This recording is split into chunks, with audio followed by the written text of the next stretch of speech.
Hello, welcome back to the channel, and good to see you again.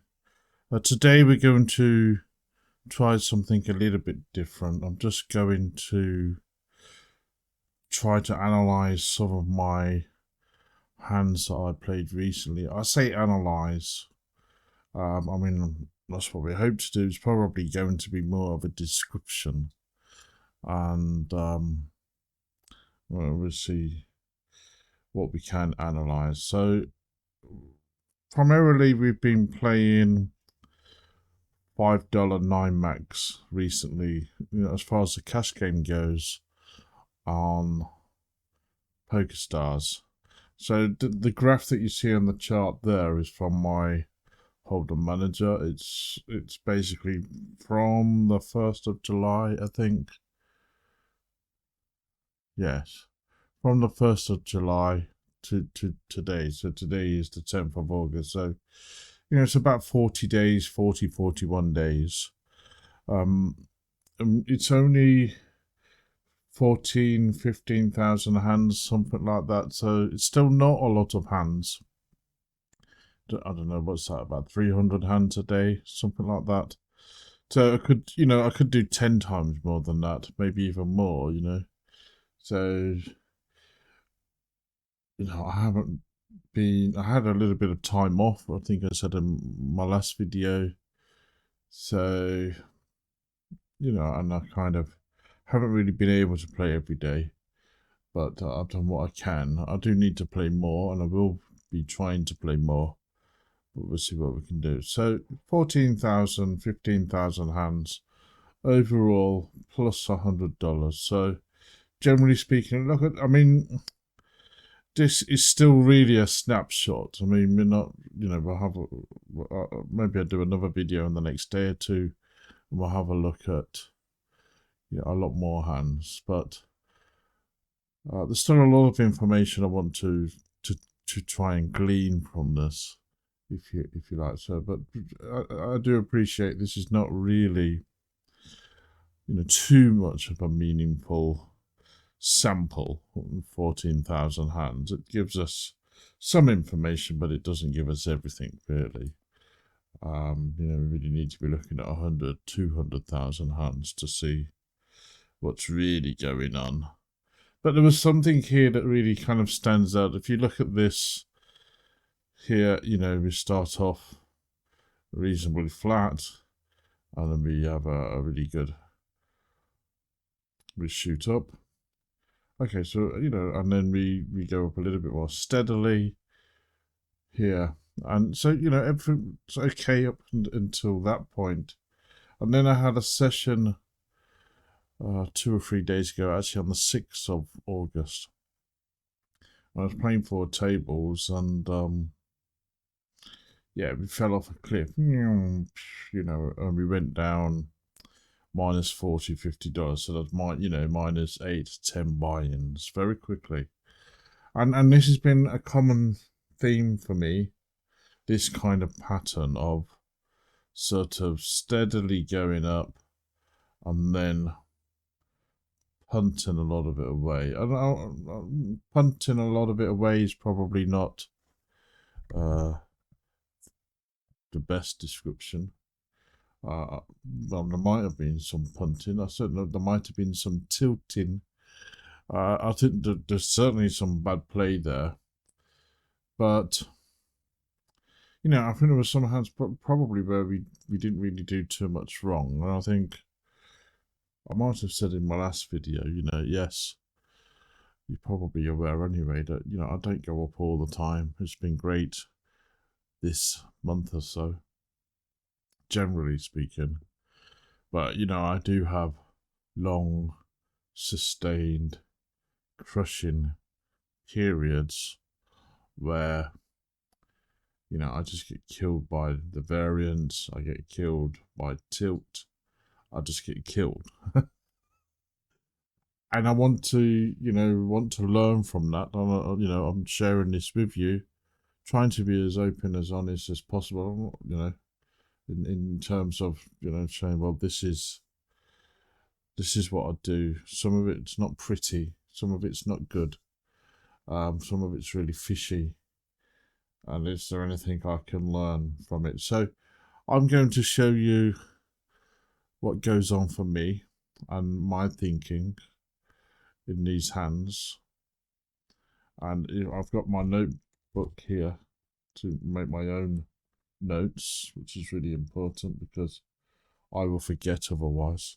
I mean, it'll be on the video, but it's good to have my notes here.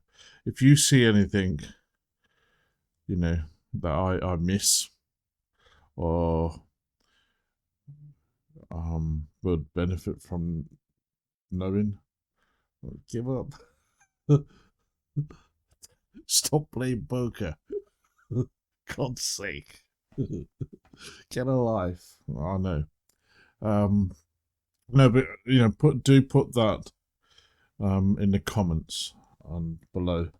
I do try to read and respond to all the comments. Sometimes it's difficult to do that. I miss them sometimes, but I do my best.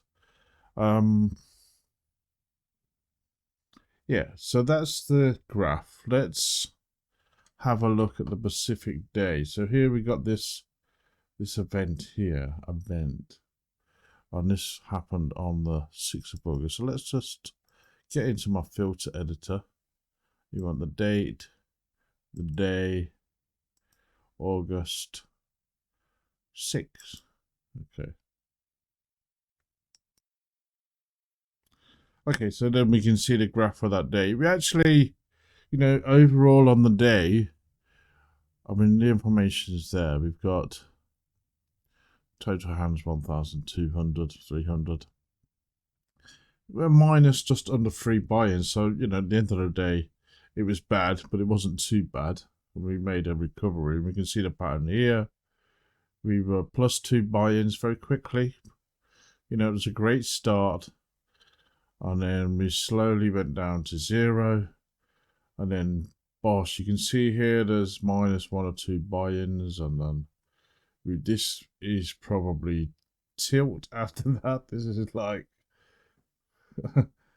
and then, we made some kind of recovery, or maybe plus a buy-in or 2. And then we had to stop. But, I wanted to probably continue playing and get all the way back, but I don't think I could on the day.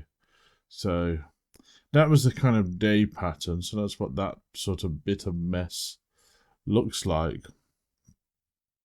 And it did stand out to me because, I thought, well, it's a very swingy day, isn't it? Plus 2.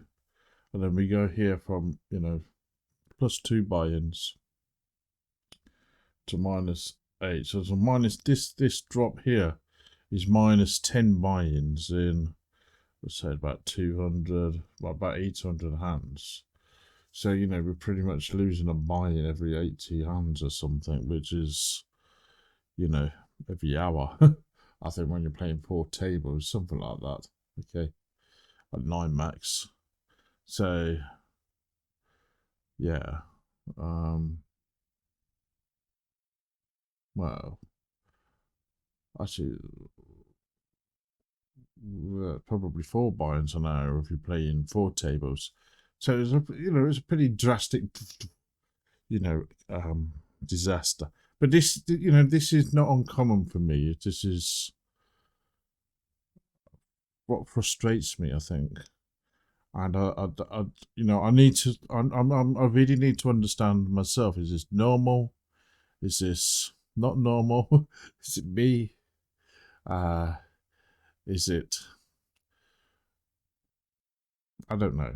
And I think the only really way that I can try to deal with this is to look at it and to lay bare my poker soul, sort of thing. So help if you can, and if you want to, and share your own stories as well. I'm really interested to hear what you have to say. I mean, 1 or 2 people already have said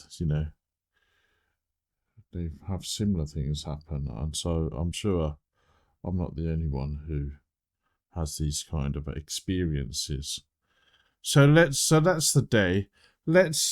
What I can do here, what I thought would be a good idea to do, is to look at, let's have the look at the sessions by table, okay, and this is the day. So let's I don't know. Let's just take that down a bit, okay. So actually, on this day we played. Let's just go down here. 1, 2, 3, 4, 5, 7 or 8 tables. Count all that, 7 or 8 tables. So we probably tables opened and closed or whatever. So I thought, and I was thinking about how can I look at this, and I think what was happening on 1 or 2 tables, if I remember right correctly, is I think a couple of tables got fairly intense. There was two or three tables were quite okay, but there's a couple of tables where I was just losing the buy-ins, and it seemed to be there was 1 or 2 particular players who were, I couldn't win a hand against them. It was almost like they were bots. I know there wasn't bots, but I just felt, whatever. I don't know. At the time, I felt whatever cards these players have got, they've got me beat. I can't do anything, and that may well be, this kind of disaster thinking. What this catastrophic thinking is like, oh, I've got a hand against this player again, I'm going to lose, and that is a form of tilt rather than, I think thinking positively. Okay, I lost my last hand, well done, and let's sort of start again and get focused. So I want to, if I can deal with some of those issues, whether they are strategic poker issues, tilty issues, whatever, I want to find out a little bit about them. So we're going to have a look at the sort of disaster areas, and that's not necessarily just this sort of the only thing to do. I think it's also good to have a look at the hands that you do win on, where you because I think there is information there. Typically, okay, yeah, ace ace. I mean, it's a pretty easy hand to play, but there are maybe other hands that you do win stacks where you play well. You need to have a look at. I think we're not going to do that today though, because I think really just want to have a look at the really bad hands. We don't have too much time and to do that. Just before I go any further, you can see on the big screen there, the full video will be on big box right down here. Got to get used to. I'm looking at this screen here. I've got this screen here.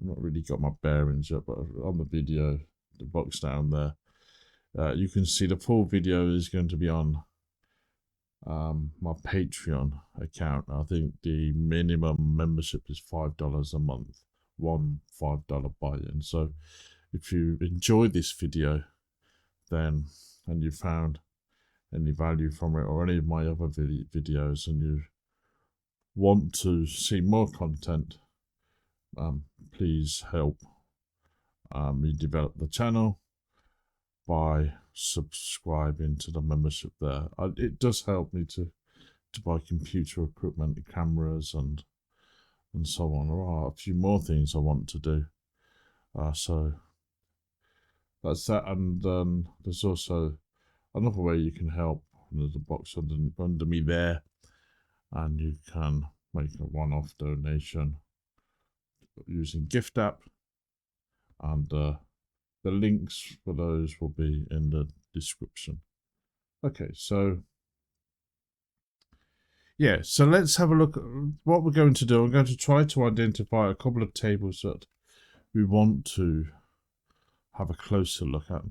I mean, what I would like to do, I don't really have time in this video, is to go through every hand for the whole session on those tables, and so we can get a sense of the pattern. I don't think we're going to be able to do that. We'll have a look at some of the disastery ones. So there is a lot of disasters out there. Okay, so this table here at minus $17, so minus 2.5, 3.5 buy-ins. So let's have a look at this. We didn't really get anything at all at this table. I think it was, down, down, down. So what I'm going to do, we'll have a look at the, maybe something like the 10 or so worst hands. So net one here, you can see here -6. I'm going to put this into the replayer. So we're going to go, let's have a look at that one, that one. 1, 2, 3, 4, 5, 6, 7. We'll have a look at the 7. I think we might probably get enough information from that anyway. And we'll see how that goes. So I want to open up the replayer now. So let's just switch to this slide. There you go. That looks a bit pretty. I'm hoping these graphics work, because I've spent a little bit of time trying to organize it. I'm not really sure if it is going to work. So forgive me if it doesn't look so smooth. It will get better, I hope. And anyway, so here we go. So we've got 10-9 suited, early position. I like to open suited connectors as much as I can. This is probably a little bit loose for early position, but I think it's a great hand to disguise and bluff with as well. People are tending to put you on ace, king. There's kind of a premium hand. 10-9's not a premium hand, but it's a great hand if you've got some big stacks at the table. Now here we've got 2, 4, 6, and a couple of medium sort of stacks. So there's enough to go for here. I'm not going to put the player V-pips on. Part of the reason is it doesn't really work with this software at the moment, the Holdem Manager 3. I think it works great on the tables, but in my replayer, one or two of the V-pips are missing. It doesn't pop up. I think I just need to update it, actually. And I haven't done that, but I think, what will be missing a little bit here is the knowledge of the players, because on the day I do remember there was 1 or 2 players. I mean, one of them I was chatting to as I was playing, and it was quite nice to do that as well. But I don't really like giving information away about other players too much on YouTube, because I don't think it's fair to them. They might want to keep as much as that to themselves, and obviously I think on GG Poker it automatically shows the VPIP, and I think generally that's enough. So you've already had that, really. Well, you didn't get it on that day on the table, but you get that on the videos anyway. I've taken out the player names as well. We'll just go with the hero and villains, because again, I think along the similar lines, that's a fairly reasonable thing to do. So there's a little bit of information missing there. I probably have that information put to a side anyway, the player names and the VPIPs. So, but in terms of this, and I said I won't really have the, I think some plays that you might see me make here might be, kind of, I'll probably be saying, well, I did this because it looks like the player was a bit of a loose player, but we'll see. Okay, so let's go forward. So we open, we go round, we get called from middle position. This tells me that this player is not that strong. I mean, this is probably sort of maybe an ace-queen sort of hand, maybe, a 10-10, 9-9 sort of hand. Okay, and then we get re-raised from hijack. So, and, we've got a big stack. So this is a little bit more, usually when players are re-raising you from early position. You know, if you're opened early position and they're re-raising you like this, they got position over you and they know they've got something. That's one thing. I'm usually putting these players on a really strong hand. Or it could be a player who's just messing around a lot. So that's a bit of information we have so far.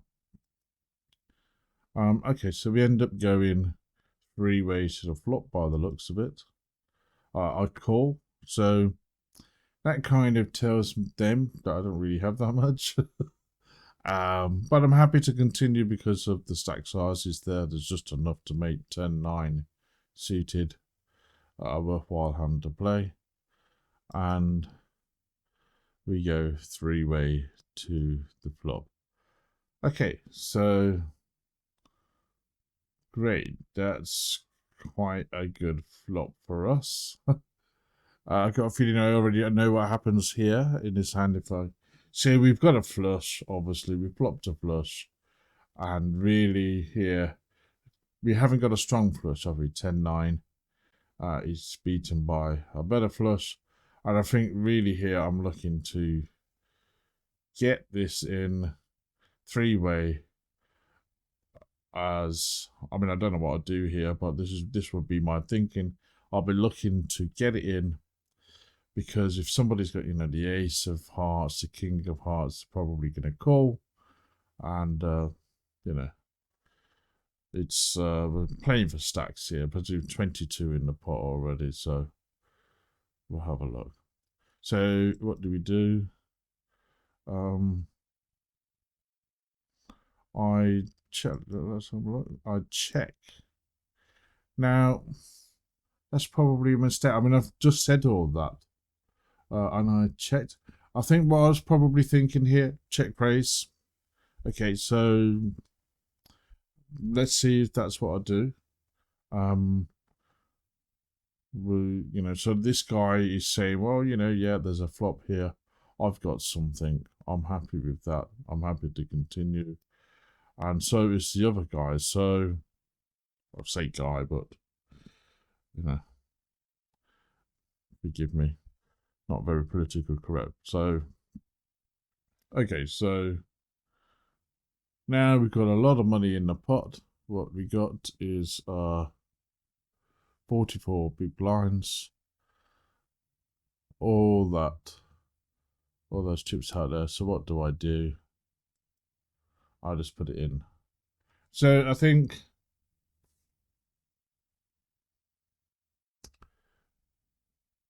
you know, I said before we went round that kind of round of betting, I was going to be pretty much. This is my thinking here. Is I'm pretty much looking to get this all in. I've got the best hand at this point a lot of the time, and it's really going to be unlucky if I'm beat by a better flush.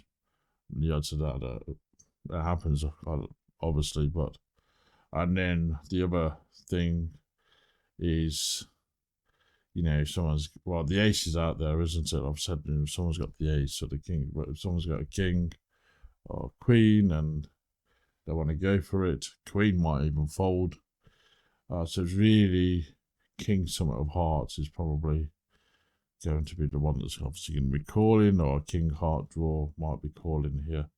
So okay, so that's what we do. We go all in and we get called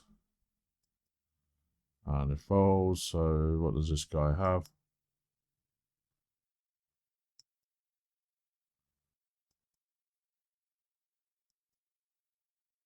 Jack queen.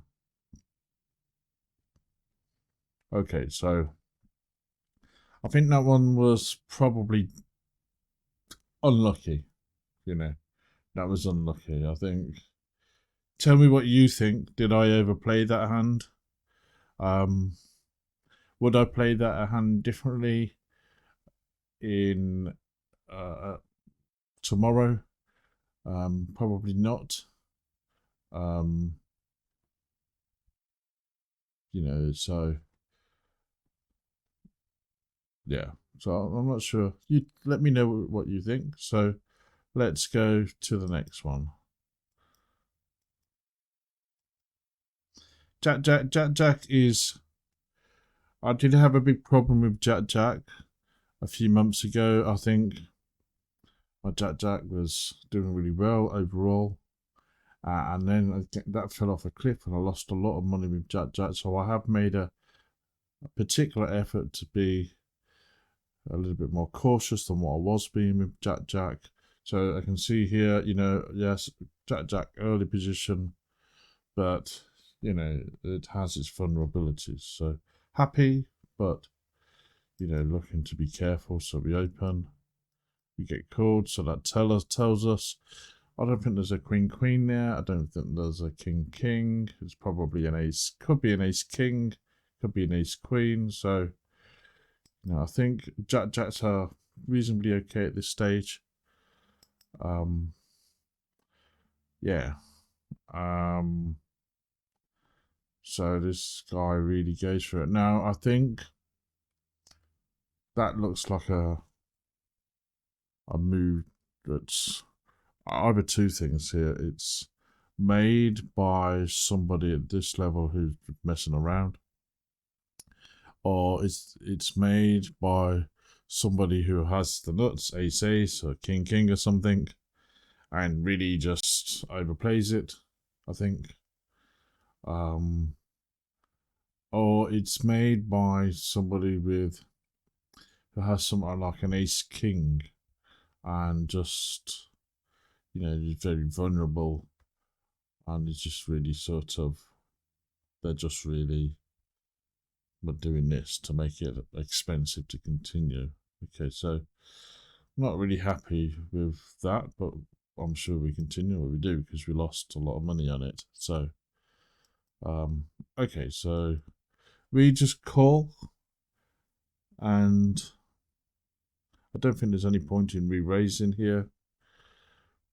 You know, if you re-raise, I think we're just going to get shoved on, and I think that's going to be, you know, we're going to end up in a position where we have to call because we've got, you know, not many chip stuff to play for. So I want to call and see a flop, and let's see what happens. So a heads up. Yeah, it's one of these ones, isn't it? We've got two pairs with an overpair, and these are positions that leave us in a situation with some good, some bad. We've got the best hand some of the time here, but really, you know, and the stat to pot ratio here is 1-to-1. So I'm thinking here, I'm probably thinking just going. What would I be usually be thinking here? I wouldn't be happy. I'll be thinking it's 1-to-1. I'm probably beat. I could be up against an ace king or an ace queen. I've got enough just to go in. That's what I'm thinking now. Let's see what I do. Yeah, and that's what I do. And I think we get called, obviously. So it goes, we get a boat on the turn. Is that enough? Right, it's a king. So, yeah, it's a bit big for king, but it was always a possibility. Tell me what you think there. Did I really... I mean, my thinking is there. I don't think I could have got away from any of that. Possibly, I could have checked the flop. I don't know. I think I was going to end up losing the stat there, whatever happened, you know. So there we go. Okay, so let's move on. So that's two hands, I think, so far at that table. Queen 8 suited, And we open, so this is a really loose play from early position. Again, suited connectors. We don't really have too many really big stats at the table. So possibly there is a case for not opening this, but we do. So maybe this is an indication where, you know, it's okay, but it's not okay. That's my thinking. So we get called by the button. So a heads up. So let's see what happens. Okay, so flush draw, straight draw. My thinking in game here is I usually like to go quite big on these types of flops because I've got nothing, but I've got a lot of outs. Okay, and I'm also thinking here, you know, if I get shoved on, I'm probably calling because, you know, this is a good shot there. I've got the flush draw. You know, I think we've got enough to play it. So this is just one of these sort of gambly type of hands. So let's have a look what happens. We go just over a pot. Probably could have gone a bit bigger here. I think it might have been one of these players who just, you know, doesn't really matter what you bet, they're going to call. We know those players. I don't know, but yeah, and what we, you know, I don't think we're going to be, you know, we're not going to be folding to this. It does that says to me this guy's got a set probably. I could have a strong flush draw. Could also have a straight. So we could be beat, or it could be draw versus draw, and it's yeah, it's so we got 46 big blinds there. So yeah, 33%. Do we have enough? Certainly do, I think, because you know with the flush draw, the gut shot there, it gives us enough. In game here, I'm probably just shoving. I think because why do I just shove? This is my rationale. The turn could become a brick, and the turn could come in as a brick. Could become a brick. Okay. And it really leaves us in a sticky situation there. We're going to have a lot of money in the middle with one card left to come, and we've got queen high sort of thing. And so my thinking is here, if I shove, there's a chance that he might fold, he or she might fold. Unlikely, obviously. This guy is probably, I say guy, girl. This player is probably not going to fold anyway. So I'm thinking in game, I'm probably just going to shove. I don't know what I did because I haven't gone through it. This is the first time I've gone through it. So what you're seeing is what I see. So here we go. What do I do? I just shoved. That tallies up with what I was just saying. The guy calls, guy or girl calls, and let's see what happens. So we get a queen on the turn. That's good. So, you know, and I'm sure the river's going to be a brick because I know that we lose here. We're looking at losing hands. So, okay, it's not a brick. Well, it doesn't have any impact on the hand. So, yeah, as we said, he did have a set.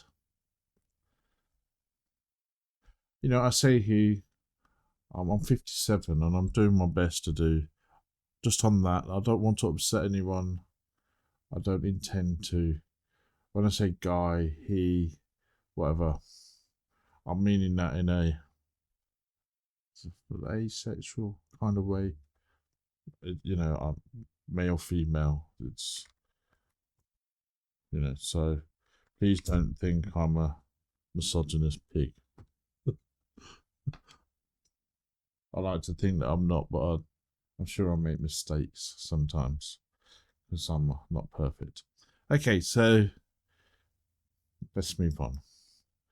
And tell me what you think of that one. Could I have played that hand any differently? What would you have done in that situation? Okay, it'd be interesting to hear what your thoughts are. Let's move forward. 8-7. So we've got we've got suited connectors here are losing us money by the looks of it. So 8-7 suited. I like to open these. I think with 8-7 suited here, I'm probably not opening them 100% of the time.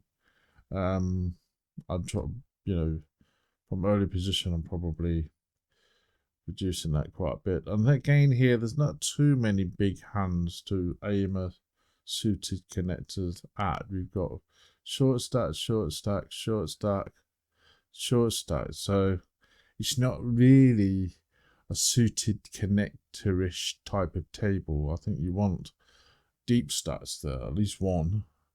There's not really any. So I think really this is very foldable, which we didn't fold, but we went ahead and played.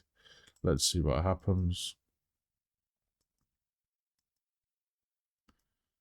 So we get called by 2 players. So it may well have been a situation where, everyone's just sort of calling and coming along. This is great. This is better for the 8-7 suited now because, we've got 200 chips. So if anyone else comes along, that makes it a little bit more playable. We need about 25. I really, I don't know, about 250, 280 chips to really aim at it, I think. When the opponent's stuck. But anyway. So it's one of those ones again. It's one of these kind of situations where we have these flops from hell. Where we have something and nothing really. So here, as you can see, we've got, again, flush draw, straight draw, top pair with its only 7s. And, here I'm looking to be aggressive again because we've got all that equity. We've got all those outs. But it's a really... And we've got 2 players there. We've got about 200 chips there left to play at. There's 11 chips in the pot. So my thinking in game is to probably, I'm going on here, I'm probably going pot size or even 1.5 times pot.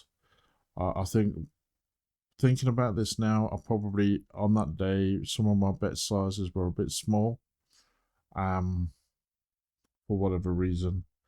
And I was thinking that at the time. Let's see what I do.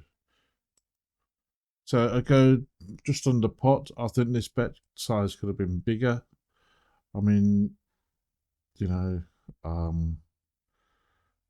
guy's going to come along, or this player's going to come along with a nuttish hand anyway, because there's all those draws there. So they're kind of,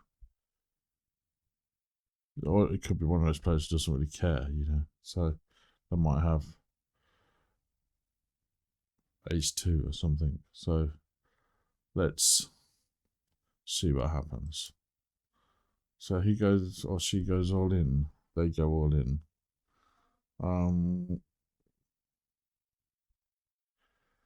So 40% pot odds.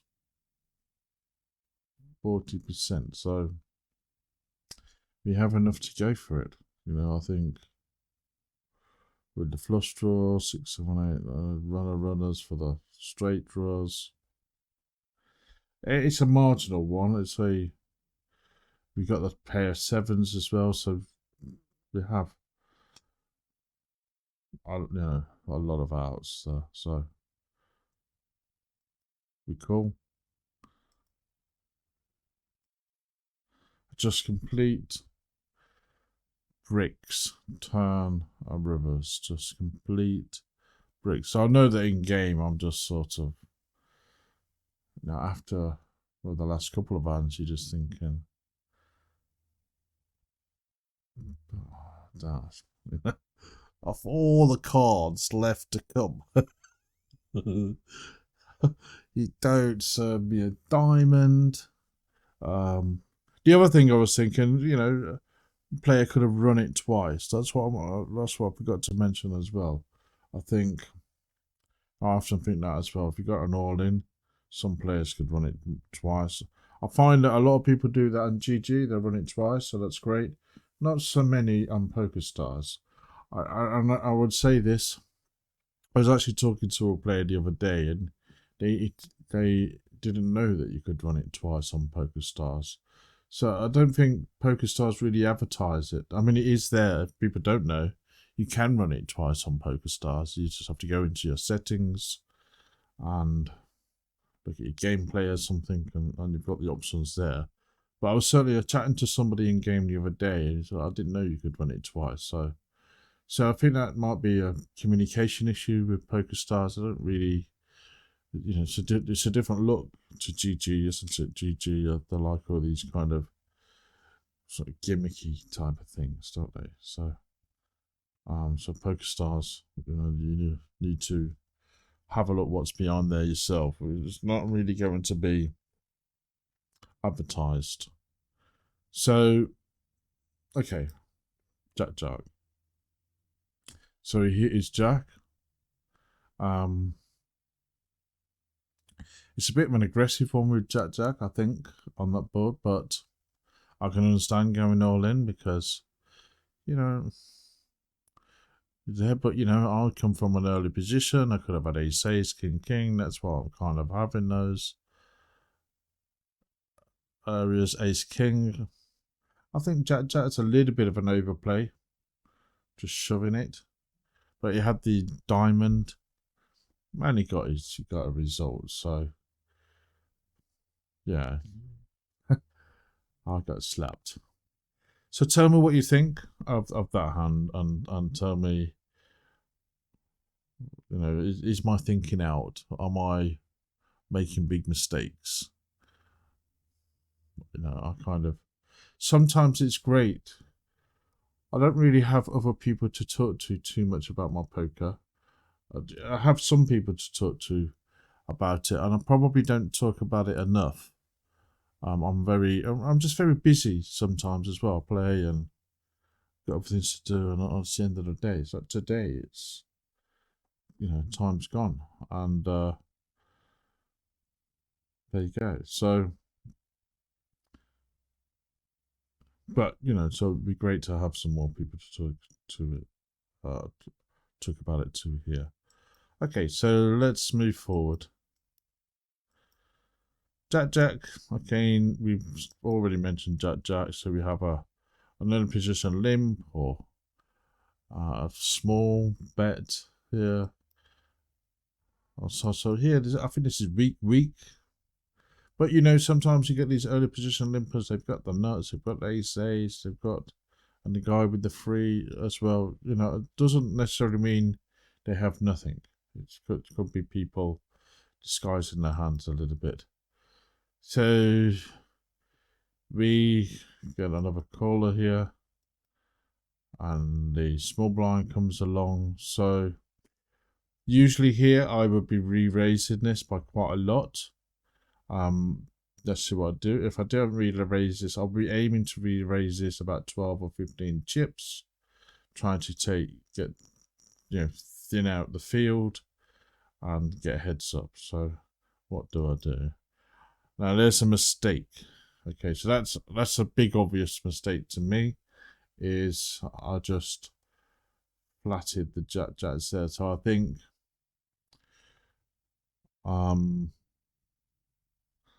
Let's see where this goes. So certainly bet size was incorrect there. And then we get a big bet from this guy here. So, maybe I was thinking, I'm thinking now, why did I not re-raise the jacks? It could be that in game that the guy who just limped, like I just said, he may have only, he may have only been like one of these sort of 7 or 8% V pips. It might have been like a super brick, whatever they're called, and you just think, look, either he's got the nuts, or he only ever plays the nuts on the Jack's beat sort of thing. So he goes for it, or she goes for it. We have to call. And we have this overpair. The stat to pot ratio now is pretty much 1-to-1. And I'm thinking here,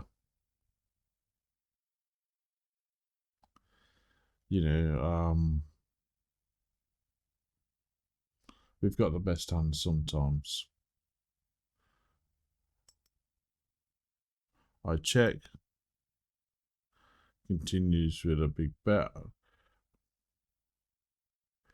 With a flush draw, with the behaviour of the player, I don't really know. It could have been a kind of high VPIP player. I don't know. I mean, it's certainly very foldable here, isn't it? I mean, we're thinking now we've got a pot of 93 chips. We've got 70 chips. It's all in or nothing, fit or fold really now. And we folded. So let me know what you think. I think I did a lot of work on my jacks. Well, not a lot of work. I did a bit of work on my jacks a while ago. And when I was going all in those situations, I was beat a lot of the time. So maybe that's a bit of a tight fold. Let me know what you think. Okay, so ace 5.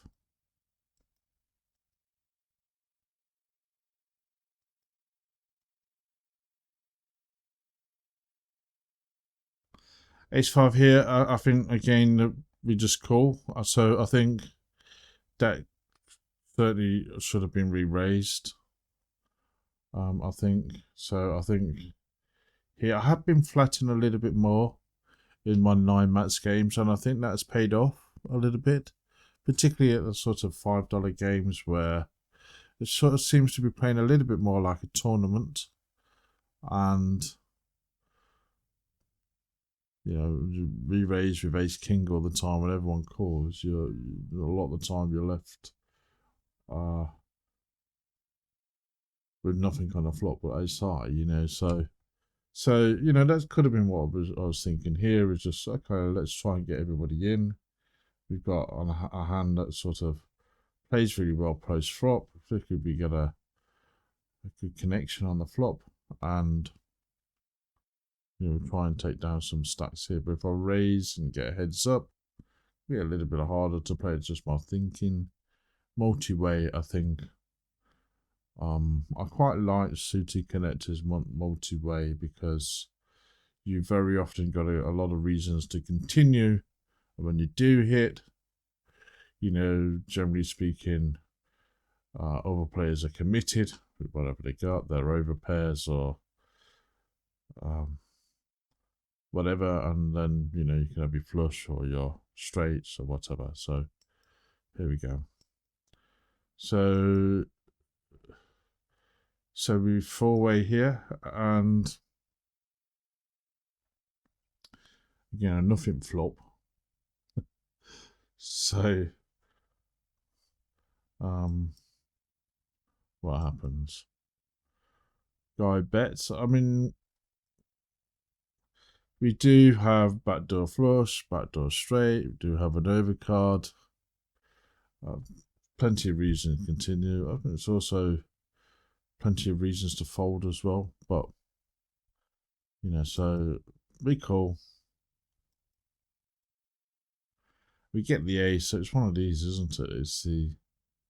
We've got the ace, it's a heart. We've got a weak top pair because it's an early position. There, what he or she goes fairly big.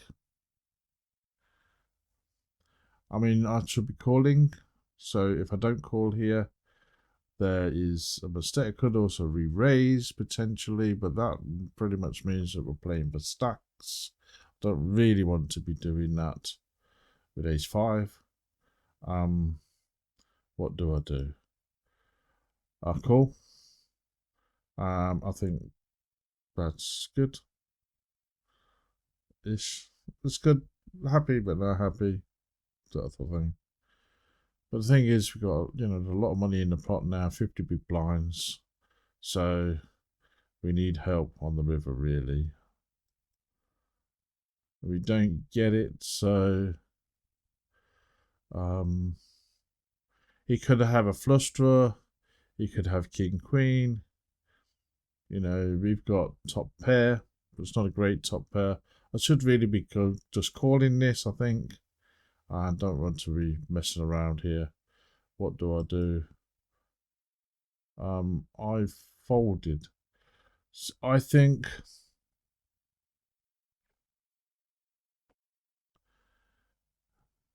yeah, that was a mistake. I would say that was pretty tight fold. I think I probably understand. I'm disappointed with myself. Yeah, I probably had, maybe I just in game I had a feeling that, you know, the sort of ace with the weak kicker was beat. You know, I don't know. Okay, king 9 suited.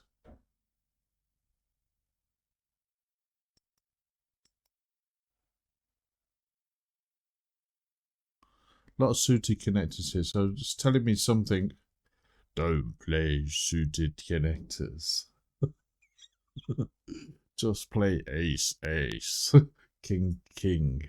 Yeah. So that's, well, maybe there's something in that, but I'm not really, that's not what I'm saying. I just probably need to be a little, I need to have a look at my deeper dive into the suited connected play at some point. King 9 suited under the gun, probably a little bit on the loose side. Usually king 10 suited, I think. Yeah. I mean, I don't remember off the top of my head what my range is with the king 9 suited. Yeah, I don't think. I'm happy, but I'm not happy at the same time. It's like, okay, we've got something and nothing. So let's see what happens. We get a small raise here from the guy on the left, guy or girl. And we can call here because other people come along. We've got multi-way to the flop.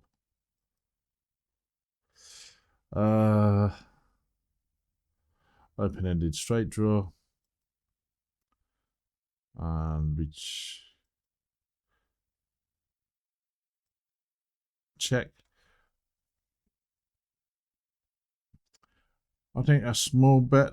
I could have been looking at check raising here, possibly. A small bet would have been okay in a flop. Checking multi-way. I think is okay as well here. I mean, lots of people are still going to come along. Maybe it's a, you know, build a pot up, but then we could end up in a situation where we're committed with fairly weak draw. Shame that there's no diamonds on the flop. That really Hurts us a bit, but okay. I presume we're going to be calling here, maybe even re-raising a little bit. We just call. Yeah, this is the problem, isn't it? You know, now we're in trouble. And I think it could have well been in game that these two players were just sort of calling everything, stations. But at the end of the day, I have nothing. So let's see what happens. I'll check. Guy bets. We call. I just think this is a messy hand. And we're on a hiding to nothing. Yeah, I think we just, from start to finish, I think we could have reasonably have not played this hand, and now we've kind of punted away a little bit of our stack here. I think we have to fold.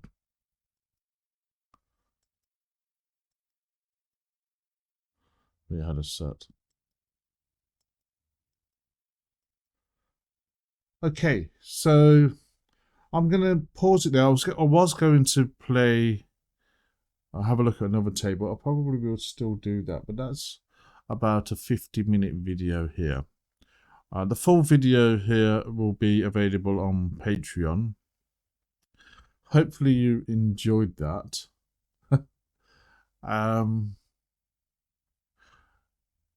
You know, I think really the takeaway from me there is just to look a little bit at my early position plays, my plays with suited connectors, but a bit, yeah, I kind of probably just need to tighten up a little bit with those.